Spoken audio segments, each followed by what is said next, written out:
Well, my internet's a bit laggy today, so I'm hoping you can all see me, and a massive welcome to all of you 7,500 subscribers. And of course, the first time viewers there to a one-off special focusing on the challenges faced by CISOs working in the SMB sector, right here live on InfoSec Live, where we get to engage with and learn from our security industry's leadership. And today we have three special guests. A quick introduction before we bring them on. We have Emilyann Fogarty, a dynamic and accomplished cybersecurity leader, rooted in a strong foundation of healthcare technology, and she brings a wealth of expertise to her current position as head of data security at Nayya Health Inc.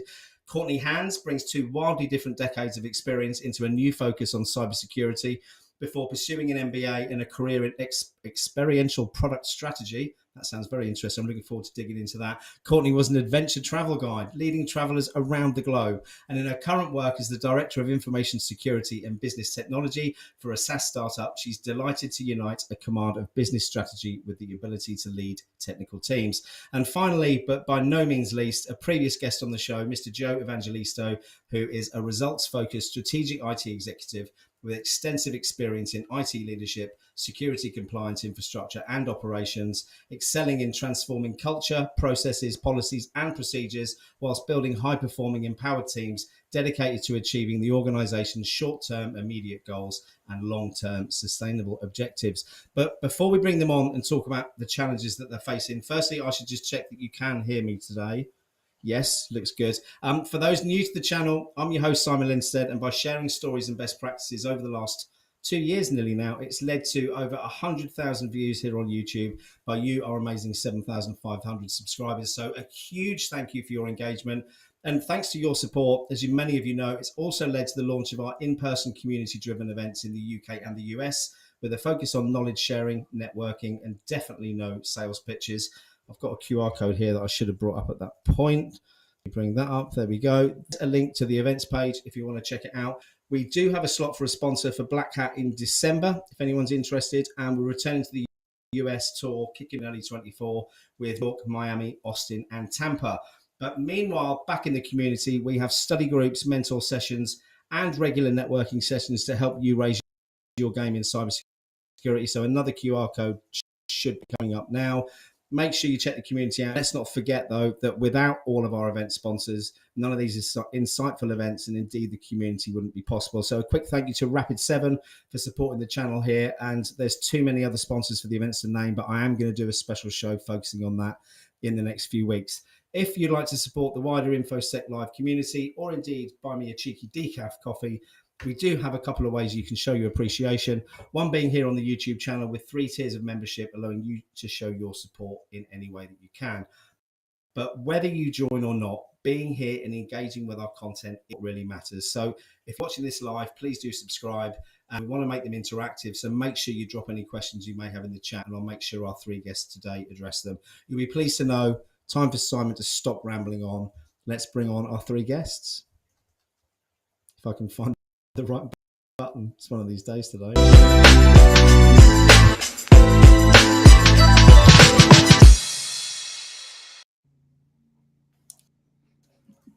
Well, it worked, didn't it? But it doesn't seem like the chat's coming up anymore down the side for some reason.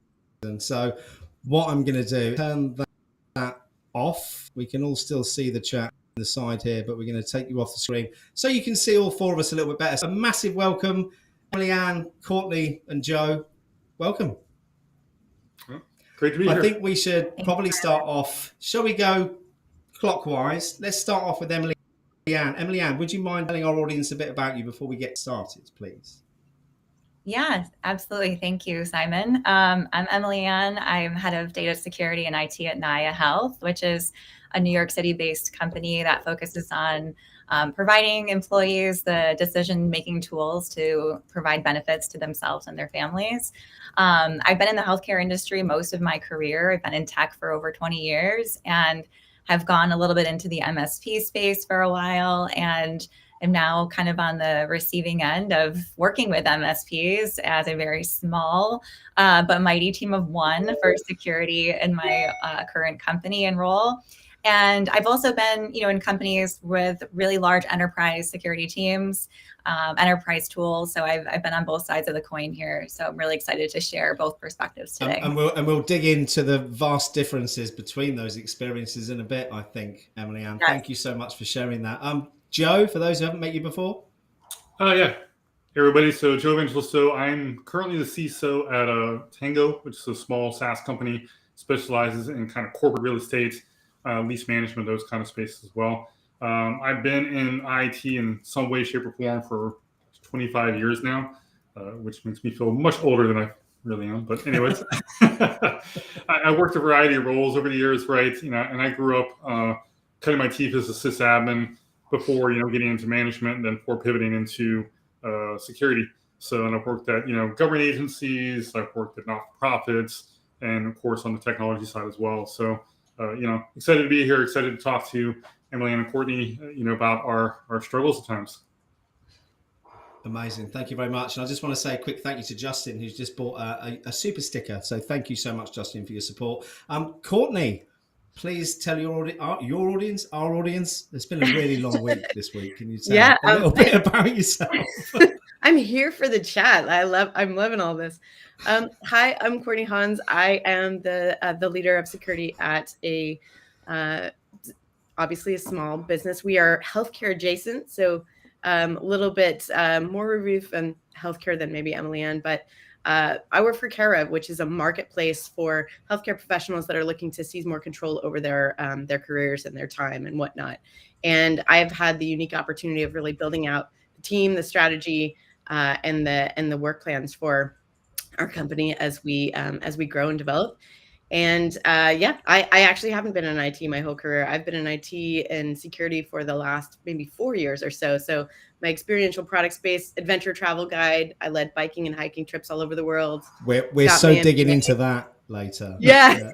But it's what I love is I've been able to unify my business experience with my security experience and help bridge that gap between technical and non-technical audiences, which has been and that is a story that I think we're hearing more and more about business people coming across. I mean, I'm definitely not CISO level. I've only been in the industry 3 years. I had 30 years in sales, but 20 years of that in regulated financial services where I had my own business and had governance, corporate and oversight responsibility and functions. And had I wanted to bring that across into this industry and not just stand on here talking to people, it probably could have worked quite well. But I enjoy this so much more, right? So let's start with Emilyann then. So we're talking about the chat for you guys and girls working as SMB CISOs. Let's start with your biggest bugbear. What is it? My biggest bug to bear. I think this is my British comment, isn't it? Your biggest issue with the way that you're treated as an SMB CISO. How's that better without the Britishisms? Yeah, it's interesting. I think that there's challenges internally and then there's challenges externally. So I think I'll start with the challenges internally. Usually when you're kind of the first hire in your organization or you're the CISO in your organization, you tend to be the first leader of security. I think all of us can kind of relate to that. And it might not be clear to everyone in the company what your role is and why you're there. So it might have been clear to the leadership team when they opened the role and they recruited for it. But, to the development team, to the people in sales, they might not have the same level of expectation. And so I think, constantly really understanding who your customers are internally and making sure that you understand their expectations, you're aligning on those expectations. These are the soft things that are constantly being nurtured and worked on to get the goals and objectives that you need to accomplish done, in the time that needs to be accomplished, and to the degree that it's necessary. And so this is something that I spend a lot of time, in making sure that I'm nurturing relationships, I'm setting expectations, I'm understanding the challenges that, my peers are dealing with. And so that when I come to them, they're not, worried that I'm bringing them another load of requirements. They're looking to work with me because they understand that, the two things that we're trying to achieve ultimately work together and have desirable outcomes. On the external side, would you say then sorry. Sorry, Emilyann, Yeah. would you say that this question relates to that then? So Prashant has Very, asked challenges yes. you faced when you first entered as a CISO. Yeah. Absolutely. I always say that security is supposed to enable the business. And so if you're not focused on making sure that your security initiatives and your projects are aligning with the goals of the business, then you're not going in the direction that is ultimately going to add value and is ultimately going to be productive.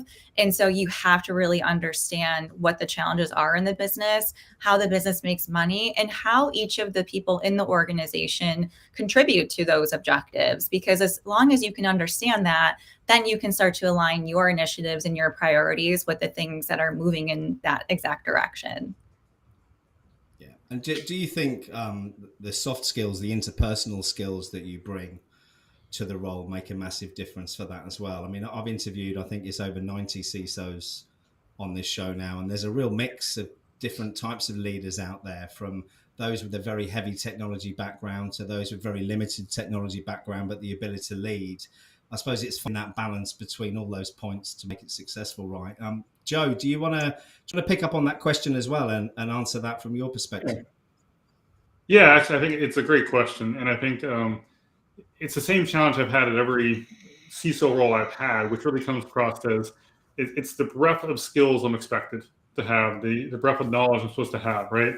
In the sense that, like Emilyann was talking about, I need those leadership skills, need those soft skills. I would prefer to call them business skills, right? I need to be able to communicate with people and so forth. But I also need to understand how cloud security works, how application pen testing is done, how we do secure coding, and the list goes on. And that's just like, to me, it's still daunting, right? It's just like, there's just no way that I can really know and understand all of it, right? I do my best, right? But at the end of the day, and when you're at a small company, where oftentimes you don't have anyone else to lean on, right? I don't have another security person oftentimes to say, hey, how do we go about doing this? There's a lot of time where I'm just kind of going, they'll ask a question, I'll be like, yeah, let me get back to you on that, right? And I'm going off and I'm researching and reading up and trying to understand this stuff, because a lot of them don't understand it. Like, I'm not a pen tester, I'm not a hacker, right? It's nothing I've ever done, right? I can write small bits of code, they won't do anything very much, right? So that to me is still, I think, an ongoing challenge. And I think coupled with that comes the constant context switching, right? It's like, I'll spend an hour doing compliance work, then I'll spend an hour working on endpoint security issues, then I'll pull it into the secure development side of the house, and it's just it can be a lot. And you definitely, it's as though you've got your own startup, right, with all those different hats on. It's like being a founder of your own startup without absolutely. I suppose the hassle from investors at that point. But it's a lot for sure. Courtney, sorry, let me just get this message up here. This is so low on my end that I'm struggling to hear what some of you are saying. It's getting a bit glitchy, so this is interesting. You're coming across Courtney, great. do you mind addressing that? Am I? That's good. Maybe it's just my old man hearing, right? Any differences of opinion from your point of view with regards to the challenges when you started the role? What were yours? Gosh, no, I'm so much yes to what Emilyann and Joe have already said. It's people have I mentor folks that have transitioned into cybersecurity, and I tell them, when you come into cybersecurity, people are going to assume that you are a hacker. That's what they think of. And as Joe mentioned, there's so many facets and context switching, from GRC type work to working with external vendors like pen testers, and it's also the misunderstanding of internal stakeholders too. When I first started, I'm security hire number 1 at my org. I would get questions coming my way that were, in my opinion, very clearly legal questions. I'm like, well, I'm not a lawyer. I don't even play one on TV. But here's what I think. You should probably consult legal on that. So what I've found to be really helpful is to develop very, very strong relationships with our legal team, finance team. Another word that gets thrown around somewhat liberally is compliance. And it's used to, to encompass all manner of things and to prioritize all sorts of things. And of course, that can be compliance in sort of our world with respect to things like SOC 2, ISO, high trust. That can be financial compliance in Emilyan's in my world. It could also be having to do with, credentialing, like healthcare credentialing type compliance. So it's making time to educate folks about, here's what that means, and here's how we need to address it, and and keeping my colleagues in the loop when I hear of things that I know affect their world. So the other thing I'd say was probably a challenge, which again, Emilyann and Joe already said it, but the resource constraints, right? Which you can have in big organizations as well. Yeah. So that then is really like leading through influence. My team is chartered with application security and disaster recovery, business continuity, things that my small team cannot do all by ourselves. So we really need to make sure that we are bringing other colleagues onto the same side of the table as us and making it, I don't mean this in any sort of Machiavellian kind of way, but making it sound like it's very much in line with their objectives as well, so that they're helping us accomplish security goals. And a lot of that can be done by building a strong security culture, where one of the things that my org is used to hearing me say is security is a growth strategy. We're at a startup because we want it to take off. We want to get more clients. We want to continue to grow. Security is absolutely one of our growth strategies, and everybody needs to participate in that. And that's been really helpful. I bet there's some jealous people listening into this conversation because robust security is part of sales enablement, right? And I think from a layperson who's come from outside the industry the fear, uncertainty, and doubt marketing tactics that the vendors have used, and we'll get stuck into the vendors shortly, it hasn't helped at all. And I think if we could focus more on the positive aspects and the sales enablement piece of it, maybe more smaller businesses would actually engage with it rather than having a big stick waved at them. But there's two kind of common themes running through what all three of you have said. One is the importance, just to recap, of building relationships, especially within the teams and within the organizations you're working at. And I suppose I could interject that finding out what drives those people and finding out what keeps them awake at night is super important as well. So when you need them on board with something, you understand that person. And the second one is the need for you to have external support around you, which I think is going to lead us on to the next topic, where we're going to start talking about the lack of support from vendors. I mean, if there's ever a time where a CISO needs a vendor for support, it's in the SMB sector, where you haven't got the resources that all the other companies have got, right? So before we dig into that and I start making it impossible to get any sponsorship from any vendors because of my comments on this show, I will just bring up, we've got a couple of other questions here. So I'm going to bring Justin's up first, and apologies for cutting off half of your faces with this one. How, as an SMB, do you ensure the security solutions are accessible for people with disabilities who rely on solutions supporting assistive technologies in order to be a part of the security culture? Anyone want to volunteer to answer that one first, or shall I put one of you on the spot?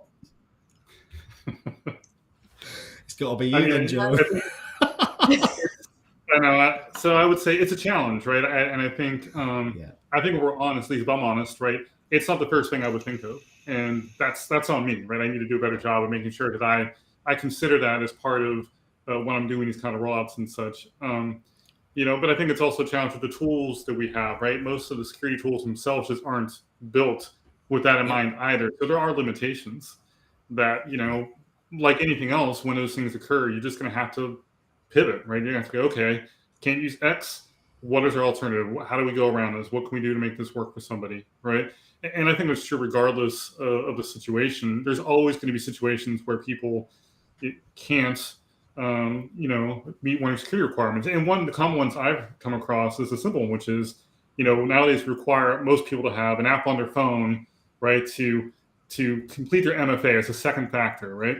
Yeah. Well, I've had at least every company I've worked at, I've had at least one person, if not multiple people, say, "Hey, Joe, I don't own a smartphone, and I don't want one, and I don't care if you want to buy me one or not. I'm not using it." And it's like, okay, what is my alternative now to get around that, right? So I think you always have to have those things in mind, and I think this just highlights that need as well.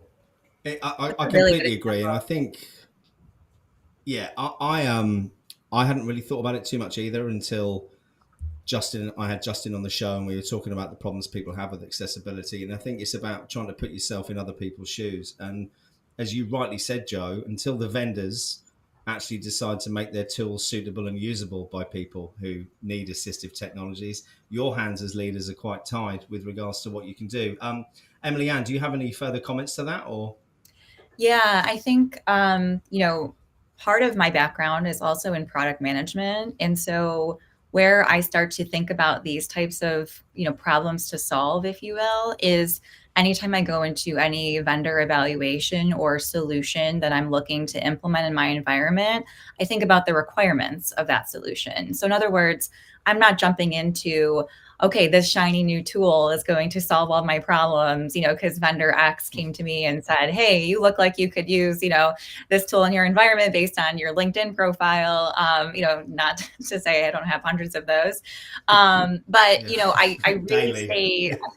I really stay very focused on the solutions that can help me solve the problems and prioritizing those problems I need to solve first. And when I think about that, I think about all of the requirements that contribute to that, accessibility being one of them, which, to be honest, I haven't really run into a lot of accessibility requirements in my current role. As I mentioned, I'm a team of one. So it's really me that is handling all of these solutions in my environment.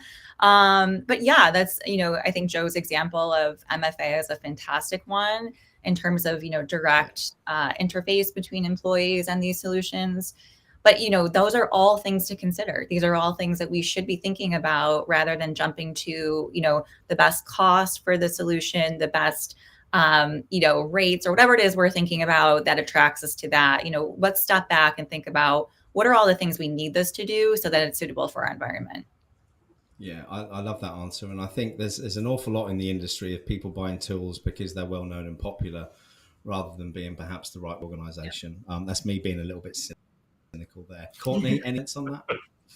I again, echoing what Joe and Emilyann are saying, I love the product's first focus. I think too, though, it really highlights, and there was a question earlier about how we as leaders look at bringing on diversity into our teams. And that really does highlight the need to have diversity at the table, right? Diversity in every sense of the word. A lot of times we'll think about diversity as far as like, we kind of get focused maybe on race or gender.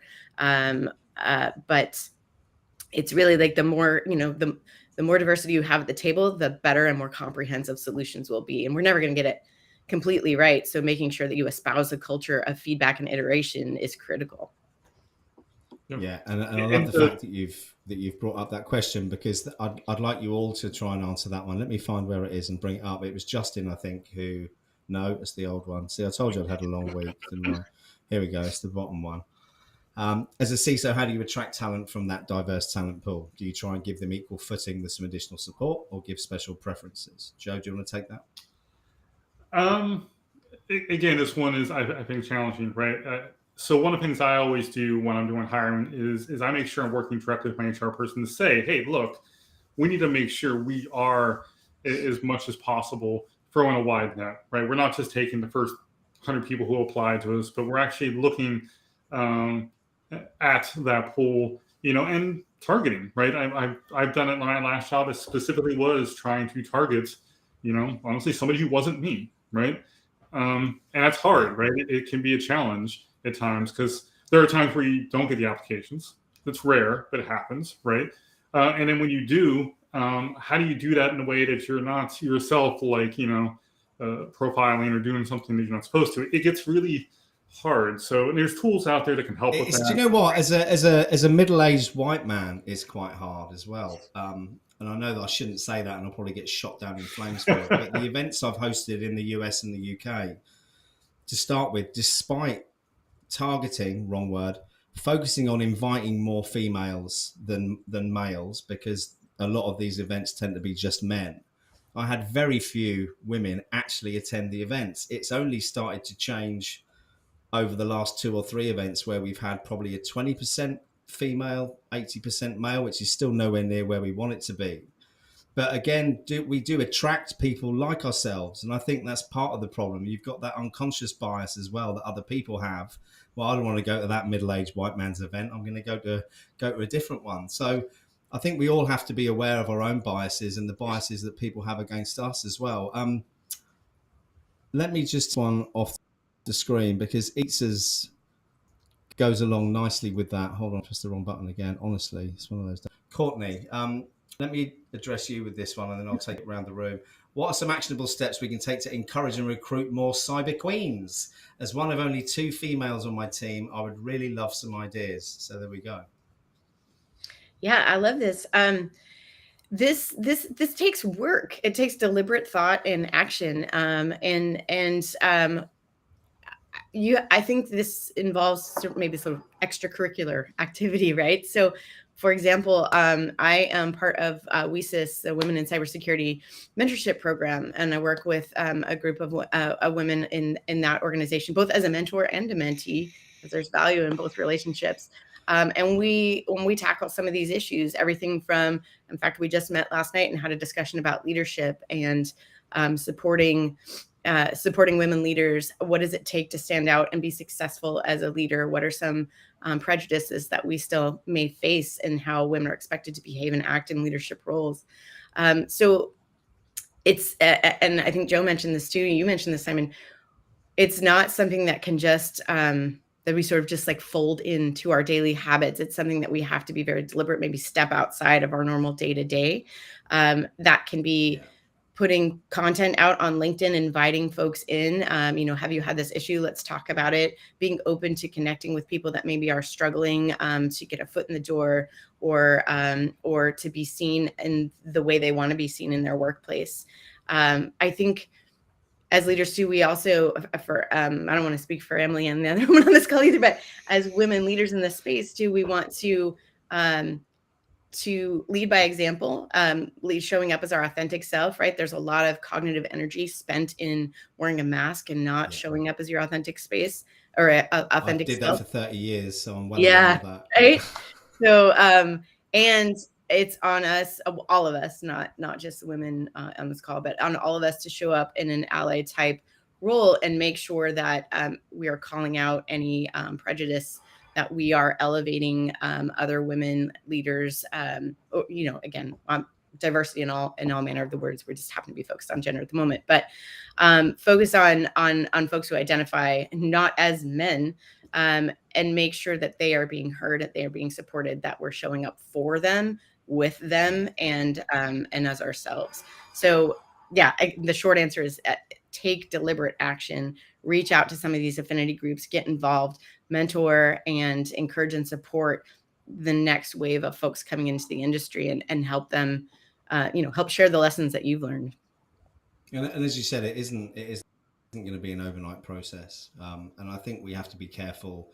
You see some organizations box ticking on diversity, and I think that's a dangerous game as well. It's the diversity of thought as much as it is diversity of anything else that's super important within any organization, right? It doesn't matter what color or creed you are or orientation. It's this bit in here that really matters. Emily, any comments to that?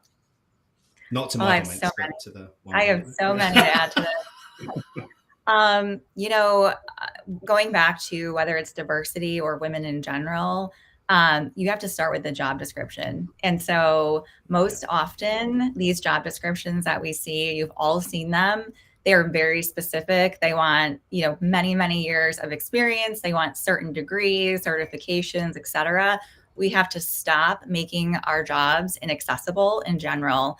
And specifically for women, we know from data that men will apply to jobs where they have 60 to 80% of the qualifications, whereas women will only apply to a job if they have 100% of the qualifications. And so right then and there, we're already creating a barrier to entry with just seeing the job description. And so I think, the work starts there. And then secondly, When we think about talent and elevating women, or really anybody, I think Courtney and myself are good examples of people that have changed into cyber at some point in their career. Probably didn't realize that's what they were going to do when they grew up. But Me too. looking for people, yeah, right. All of us, right? Looking for people within your own company. Look around and say, like, who would be really good to train in this skill set, that has sort of the foundational attributes that would make a really great leader or, individual contributor. Maybe, you're looking to hire somebody in GRC, or you're looking to hire somebody, on the DevSecOps side of the house, right? Look within your own house, because more than likely you have some really great talent that you could, teach the cyber to. You can't teach the soft skills. You can't teach some of the, the underlying fundamentals, but you can teach them cyber. And so I always look for that talent within, especially in an industry where there is such a shortage, and we really are struggling to get people, in seats. And so I think there's a lot of really low hanging fruit that we can grab onto to make this a more dynamic and interesting experience for everybody. I love that answer so much, and I'll tell you the reason why. So, InfoSec Live community, where this show's come from, we've got nearly 5,500 people, very diverse community from all around the world, and the talent within that pool is exceptional. The problem I've got, and I know there's a couple of people in the chat who are going to agree with this, is the way we try and get people into the industry. So one size fits all boot camps is what I want to start on, where give us $9,000 and we'll make you a cyber pro. All right, brilliant. Some generic qualifications might be useful, but for anyone who's led or owned an organization before, every organization has different processes. Every organization has different requirements, and every organization is going to need someone to have different qualifications and different experiences. So why the hell are we encouraging people to go out and collect certifications that don't really add any value to that? So I'm trying at the moment, and this is a bit of a spoiler alert, I've been talking to a couple of people in the UK government, some big companies in the US, about building out a program within the InfoSec Live community where businesses are looking for staff in, say, 6 to 9 months. They can give us a pro forma of what the skills are that they need. And we, as Emilyann very, very correctly said, if they've got the experience with the soft skills, they've got critical thinking abilities, they've got the drive, I'm putting some words in your mouth now, by the way, they've got the drive and passion to do it, they're the people that you want. So take them, mold them into what the company wants, and then deliver them. Surely that is the way to solve the skills gap. And as a parent to 6 children, my 18-year-old, not my oldest, second eldest, he's just landed an apprenticeship role at Aviva, the insurance company in the UK. And that's exactly what they're doing. They're taking people on who've got the soft skills and then training them up to do the other bits that they need. And don't get me wrong, he's also pretty technical as well, much more technical than his old dad. But I think a lot of the problems in the industry, as Emilyann said, come from the recruitment and come from the way that people are expecting to get into the industry as well. I'll stop. And let's be honest, like boot camps have been a stain on the industry, IT industry as a whole, for 20, 30 years, right? It goes back to the old MCSE boot camps Microsoft used to put out, right? It's like, oh, pay us, again, 10 grand, get your MCSE, and you'll guarantee to have a job that you don't know how to actually do, right? So it's a problem across the board for sure, and just got to stop. Right? What I think we need, I'm sorry, I'm going to go on my little soapbox here as well, is I think we need to look at actual trade schools almost, right? If you look at right, how do carpenters do it? How do plumbers do it, right? They bring someone who has no skills and they train them up, right? And they show them on the job how to do But we can't do that, Joe, because ever since the Industrial Revolution, our entire education system has been about someone standing at the front of a class and telling people what they need to learn, rather than having the practical hands-on experience. We could do an 8-hour show on this, and I could happily jump up and down for ages. There's so many. It's how we fix a lot of these problems, right? Is the end of the day is you get people in the door who have an interest, which is biggest thing you really need is someone who actually wants to do it, to learn it. Oh, and if someone wants to learn, you can teach them anything. If I want to learn how to build a house, somebody can teach me, right? You just have to have that desire. The rest of it just comes with, work ethic. But we got to stop acting like there's some barrier to entry when there's really not. We've created this barrier in our own minds, in our own ways. And then don't even start on the way the U.S. does the whole education system and getting people in debt up to their ears. Like it's just it's a big problem. Here. It's a huge problem. Let's jump into the comments quickly. Jonathan Van Houten mentioned this ages ago, and I think it's when we were talking about your first stages and experiences with vendors. But he said, I've got news for you. Super enterprises are the same. They get sold a bill of goods by sales and marketing who never use them or apply them properly. I've seen millions upon millions wasted. So there's one comment. Marianne, good to see you. Marianne's been helping me make some shorts for the YouTube channel, which we'll be doing from this episode afterwards as well. So thank you, Marianne. From her, for Emily, do women in cybersecurity accept those who identify as non-binary? Yeah, that's a great question. I mean, I don't want to speak for all women in any profession, but I have to say that going back to the inclusivity and the diversity conversation, it's so important, right? It's so important to welcome anybody of any background, of any identity, and to help them feel safe. I think that's the piece too that people are looking for, whether it's in a specific industry or in their employer in general. In my current company and at my last role, I actually was involved quite heavily in the employee resource groups that were kind of born and bred from the employees right up through the ranks and got the support of leadership. And, I look for those opportunities at every company I'm at, because more than often people are looking for a way to express themselves, which brings their more authentic self to work. Yes. And then they feel like they're valued and that they, want to invest more heavily in that company. So I do think all of us across every industry need to be more focused and more vigilant on thinking about these areas of individuals, because especially the generation of individuals that are coming into the workforce now, they're thinking about this. They're not thinking about the things my parents thought about when they were working, where they got their first job and they stayed there until they retired, and that was just what they did. Nowadays there's more to life than the things that you're doing at the end of the day. The GRC work, the pen testing, all those things are grueling. And so how do you keep people in this industry? How do you keep them focused? How do you keep them from burning out? You help them bring their full self to work, and you help them feel valued, and they will continue to invest in you and invest in your company. I completely agree. I think COVID and lockdown got a lot of people thinking. I mean, I had a breakdown the year before that and kind of self-isolated for a year. So I had a pre-COVID experience where I'd locked myself away. And it's the best thing that ever happened to me, because it makes you realize what's important. And going back to what you said, Emilyann, about people doing a job for life, whether they like it or not, perhaps. And people aren't having that anymore. People want to do something that they feel valued for. They want to do something that they enjoy, and they want to be able to spend time with their families. And I think there is a balance to that, because businesses need to make money and we need to be sensible about it. But the world needs to change. And you said about the need for inclusivity. I mean, could the world be any more divided at the moment outside of cybersecurity? It'd be nice if us in this industry could stand apart from the rest of the joke of the world and actually, demonstrate how to be humane, empathize, and include everyone that should be included. I'll get off that soapbox because I've been talking about that with my wife all day today. Here we go. Is this Jonathan again? Good man. ATS systems destroy opportunities. This is back to what, I can't remember who it was who said the recruitment piece is broken at the start. If your ATS cannot perform fuzzy logic, it's useless. Hint, none that I'm aware of do. Thank you, Jonathan.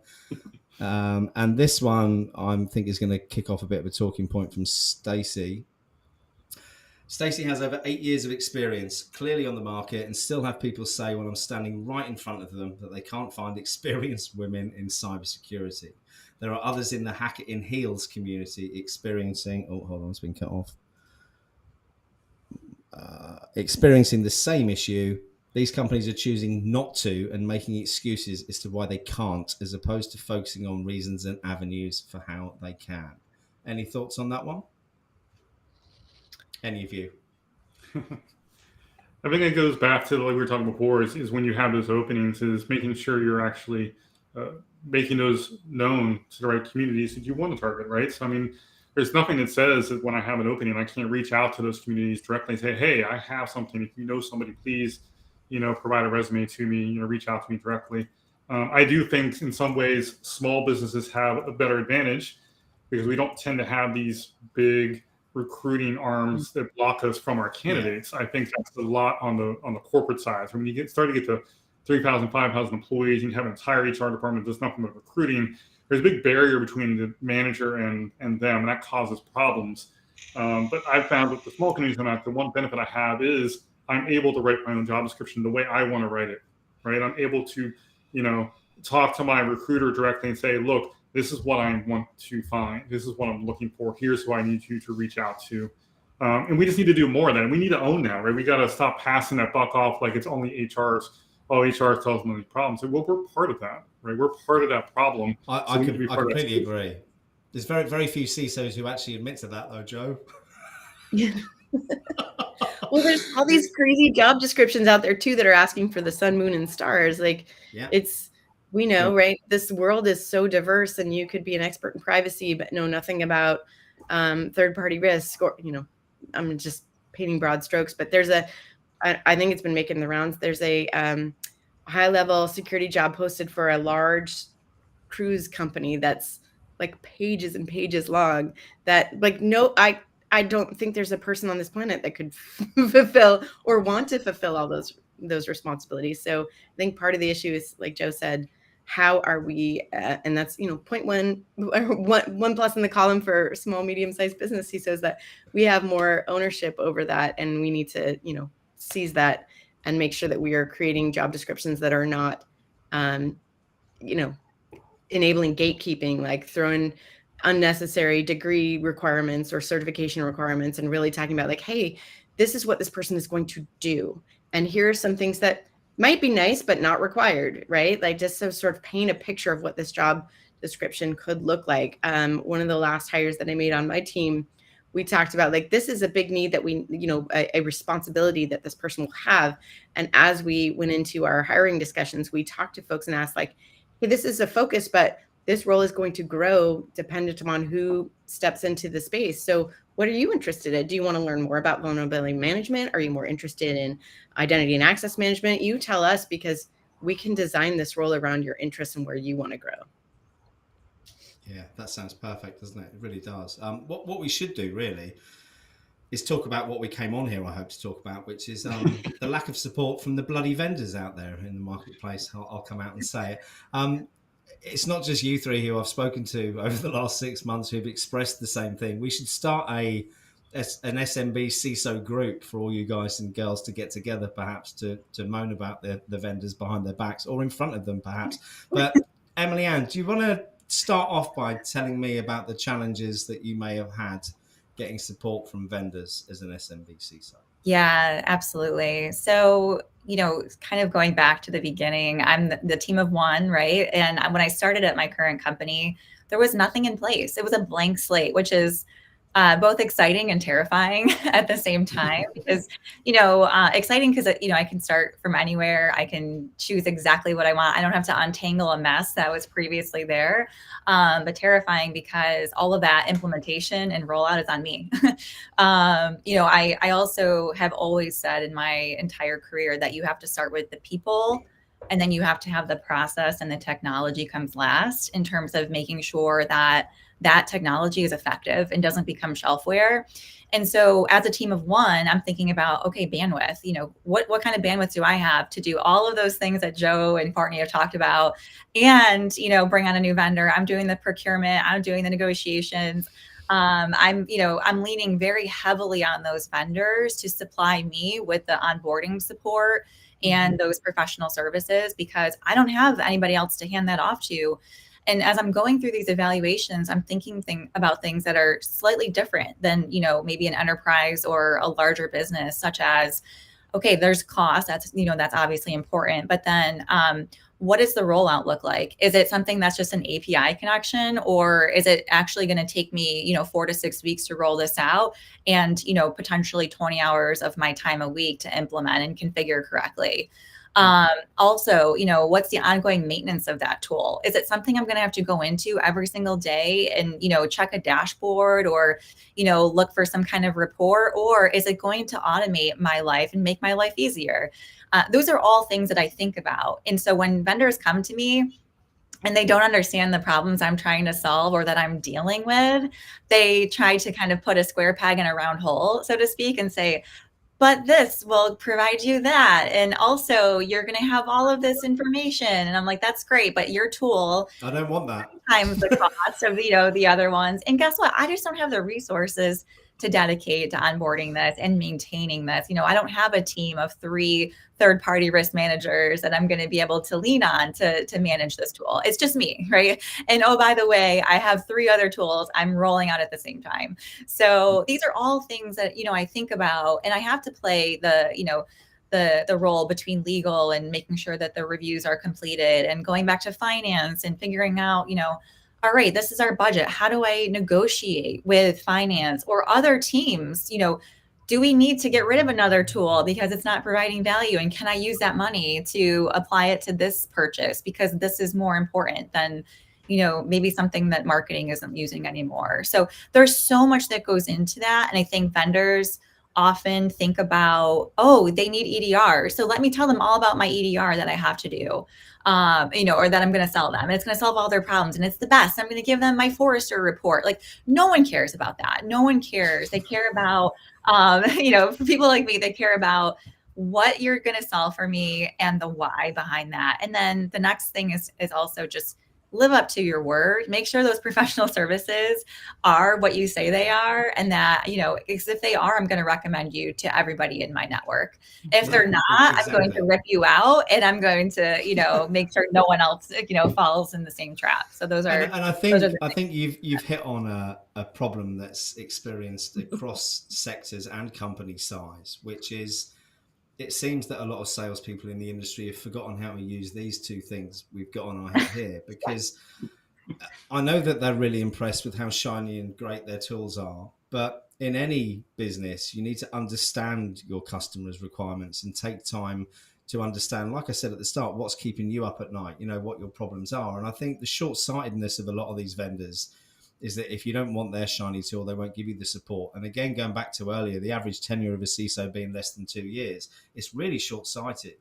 And if they spent a bit more time finding out what your problems were, and again, for people or leaders like yourselves who are newer to the industry or newer to that area and haven't got that massive network of connections around them to draw on for experience, the vendors can play an absolutely crucial role in connecting you up with the people that you do need to. And that leads on actually to Mad Dog Prashant's here that he's brought up, that says, as a CISO, do you consider open source software when considering onboarding new solutions? And I expect as an SMB CISO, you don't have a lot of choice but to consider open source software. Joe, do you want to pick that one up?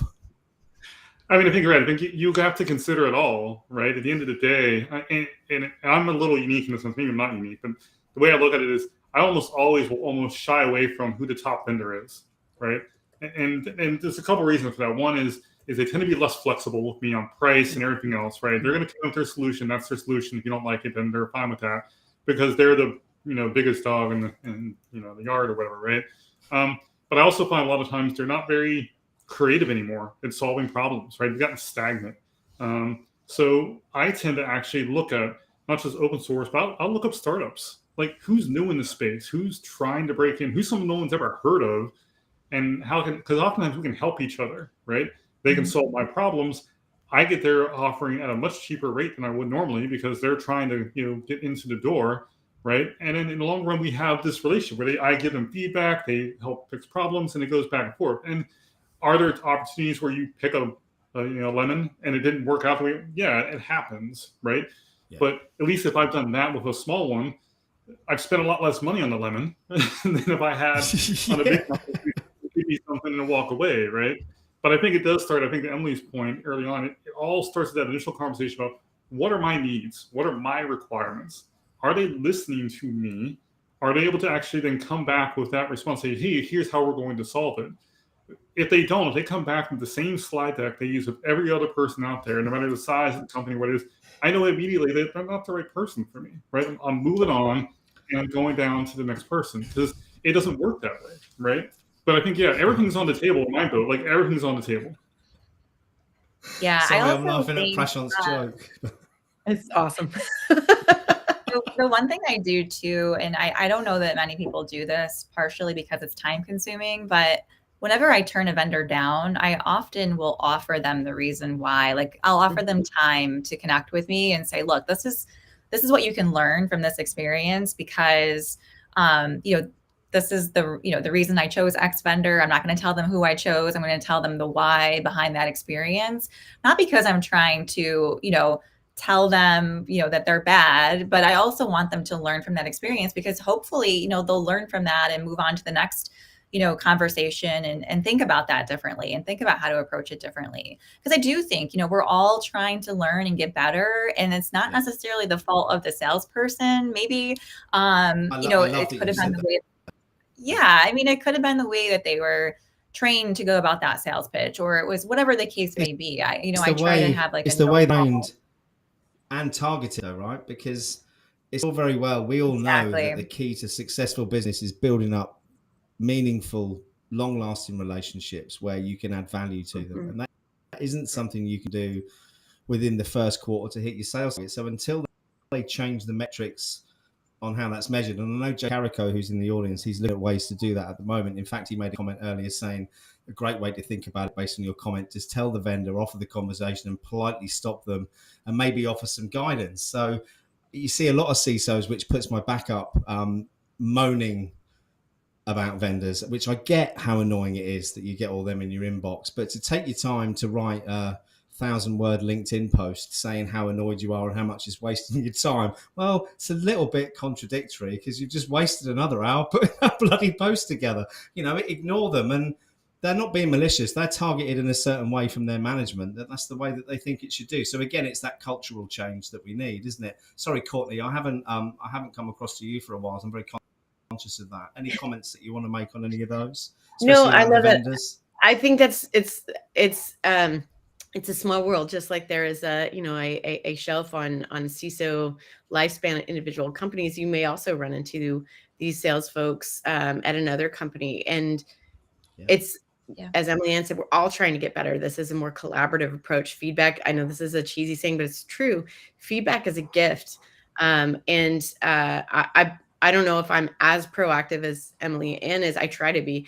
I'm definitely reactive if vendors are asking me, like, hey, can you let us know why you chose not to go with us? I will always respond to those, because if somebody is proactively seeking out feedback, the very least I can do is take my time for that and agree that that's much better use of everyone's time than a LinkedIn blast, and more productive, one would argue. So I'll drop this in the chat, because sorry, I'm really good at interrupting.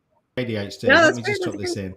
Us company, I don't know what they do, by the way, but I spoke to PS Sales earlier this week with regards to a potential event in London, and I mentioned the fact that we were talking about the challenges SMB CISOs have today. And he said that they'd love to support any SMB CISOs out there. So if you get a chance, have a look to see what they do. It might be useful. Sorry, Courtney, back to you. This is sort of an adjacent topic, but one of the things I find most frustrating in working with vendors, we were talking about this earlier, is when we are too small potatoes to rate for, say, like the enterprise solution, and so we cannot get like SSO included, like things that should be table stakes as an industry. And with software, with solutions, like those security features should not be at a premium. They should be part of the product. No. If any vendors are listening, source comment. Please rethink your pricing structure. That's the problem. The worst is when they hide it too, right? Like they hide that you're not getting SSO. Like that's the worst. Absolutely. And you find out at the last minute. Jonathan's made a couple of good comments. Or you can't see our SOC 2 report unless you are at this premium level either. I'm like, really? That's ridiculous. Is it really that bad? Yeah. That bad, yeah. Yes. Absolutely. Jonathan made a good comment about open source, actually, that I'm just going to bring up quickly. Open source can be a costly venture as well, however, in terms of architectural and logistical development and deployment. And again, it's back to the resources that you've got. I mean, one man band CISO, how on earth are you going to do all that yourself? You're not going to have the time. And up Yeah. with, where is it? If it's an SMB, you don't have massive staff yet, then managing the framework and the deployment is untenable. It's often cheaper in the long term to go with the commercial. Sorry, Joe. No, yeah, I mean, they're absolutely right, right? It can have a costly impact, but I think that's also where it goes back to, I think Emilyann and Courtney both have said it earlier, which is this idea of you have to understand who in your own company can help you with these things, right? It's about those relationships, right? I leverage, my sysadmin, to my DevOps team a lot for these kind of things. So as part of it, it also means I need to get them involved with the identifying requirements, talking to the vendors with me, because at the end of the day, they're probably going to be the ones implementing a lot of these tools that I'm now deciding on, right? So it goes back to the same thing. If we're going to go open source, well, they may be the ones who have to then architect the design and implement it, right? So if I haven't cooled them into that conversation and they aren't aware of it, and I just drop this on their desk, well, I get what's coming to me at that point because they're going to not be happy, right? So, it's about having relationships is such a critical word, I think, for us across all areas, whether it be internally, whether it be with our vendors, our salespeople, whoever, right? Those relationships are all critical. And if you don't learn how to have those in a healthy way, it's going to come back and bite you in one way, shape, or another, whether it's more work on your plate or, unable to get a job or whatever it is, right? You have to learn how to build those healthy relationships across the board. No, absolutely. We're pretty much out of time. I'm looking at the demographics of the people we've got watching. And whilst we have got a fair few leaders in the chat there's also a fair few people who are trying to break into the industry. So I'm going to finish it off with them in mind and ask you all individually the same question. Emilyann, I'll start with you, which is, what would your advice be for people who've got the passion and are trying to break into the industry and are banging their heads against brick walls? Yeah, absolutely. I would say find a champion, whether that's somebody in your company that is not even maybe in security, but has the connections to help you get the training or the experience that you need. There's nothing more valuable than even just job shadowing somebody for a day, right? And, security is such a dynamic field. I think that it's so going back to the hacker type of analogy, right? Like there's more to it than that. And so, there's a number of things that anybody could break into. Just start talking, show your interest, whether it's somebody in your engineering team, whether it's somebody at the leadership level in your company, or someone on LinkedIn. I mean, reach out to me. I'm happy to network with anybody that's interested. I do this all the time, just like Courtney. And just having the kind of interest and wherewithal to reach out is the first step. And then from there, you'll start to see, what avenues can I look into, which trainings, Hackers and Heels is a great one that was mentioned for women that want to break in and get specific training. There's a number of options out there, but, starting to kind of poke around and see who can help you move to the next step is what I would recommend.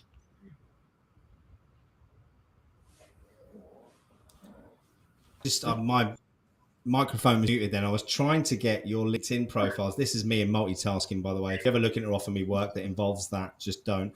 If I could ask Emilyann and Courtney and Joe to drop their LinkedIn profile in the private chat at the bottom, I can then maybe do one thing properly at the time. Joe, what would your response be to those trying to break in?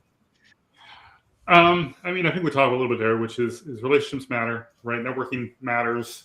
Who helps, right? I've gotten jobs based on those connections, not because I'd applied for them, but because people have remembered me and said, "Oh, I work with you," or "Oh, I think you'd be a good fit for this," right? They help, right?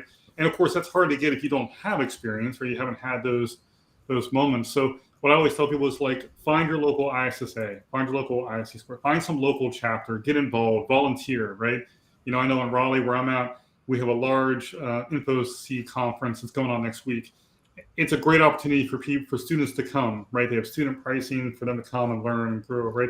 But also have volunteer opportunities for these ones to come in and be like, "Hey, let me volunteer and help set up tables or do certain things," right? And it sounds silly, but those things are how you meet people and how they start to learn about you and how they start to, appreciate what you are, right? It sometimes can be that simple, right? As being the person who's willing to do some of the grunt work that nobody wants to do to help you get a foot, right? Because they learn who you are as a person.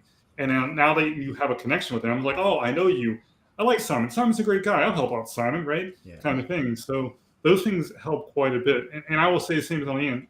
feel free to message me on LinkedIn. However, I will caveat this with one thing, which is don't just send me a LinkedIn and say, like, please accept me. Like, try to connect with me, right? Make an introduction. Let me know who you are, right? In this day and age of like lots of fake LinkedIn profiles, I need something to try to figure out like who you are and what your intention is. Yeah. I'm happy to talk to you. I'm happy to do as much as I can, but reach me halfway the first time. That's my only ask. No, I think that's a great point. And Courtney, your advice, please? Yeah. I think context, my word of the day is context. So just like Joe was saying, give some context when you reach out. We talk in cybersecurity about the importance of networking, and usually we're talking about, subnets and sysadmin type stuff, but networking of the humankind is equally, if not more important. And I know this industry can attract a lot of introverts. I'm a dyed-in-the-wool introvert. So find a mechanism for networking that works for you. If even that's just, small baby steps. Put yourself out there and help hiring managers or, recruiters connect the dots, give them your contacts. I got some advice from a career coach once that said, if you're applying to a company, you have to imagine they speak Spanish and you speak French. You need to speak to them in Spanish. That's their language. So you may look at their job description and think, oh yeah, I've got all this experience. Connect those dots for them. And then my final advice, certainly for anyone that's looking to transition from another industry, which I know several of us here have been, that's a feature, not a bug, in my opinion, right? That is reframe. Don't come in thinking like, oh, I'm at a disadvantage here. I've only been in this realm for so long. Sell that. That again is a feature. Reframe your mindset on that and help others see that as well. Here's what I bring to the table because of my diversity of experience and thought. And this is how that's going to be helpful for you, your organization, your pain points. I absolutely love that. And I think I see too many people trying to break in at an entry-level position who've got 10, 15, 20 years experience in different things that are going to bring them in. Definitely not an entry-level position. So you've got kind of a bit of a plug going on where there's too many people applying for the right jobs. And as you rightly said, Courtney, it's that self-examination and looking at how you can fit in. And I think by speaking to as many people as you can. Again, if you're not a member of the InfoSec Live community, I like to think we're one of the most inclusive communities out there. So please do come along and join. It's absolutely free. There's nothing on there that you have to pay for. And I sit there watching the discussions in there every day. And I had a call with Maria. I know her, Justin, Joe, and I think another person from the community. They were kind of networking, and we've got a space station hangout on there as well that you can go in whenever you want and have conversations. Reach out to people, speak to them. The one thing I've learned in this industry is that the leadership are more than, as a rule, the leadership are more than happy to reach out and help people who are trying to break in because they've all been in a similar situation. And the final comment is Gareth's put my favorite saying in the chat there, which is your net worth is only as good as your network, or your network is your net worth, is my saying. I think it is all about building those relationships. And as Courtney said, finding a safe to do that where you feel comfortable doing it is the most important thing. So everyone, thank you so much for the chat. Sorry for rambling on like I do. It's been a long week, so I think I'm ready to collapse after this live stream. Have an amazing week, everyone. Joe, Courtney, Emilyann, thank you for your time. It'd be great to catch up with you again afterwards at some point. And for those of you who joined in the audience, again, it's you, the audience, who make these events so special and so interactive with all of your engagement. So Joe, Emilyann, have an amazing weekend. I'm now going to play the stinger, and we'll see you next week.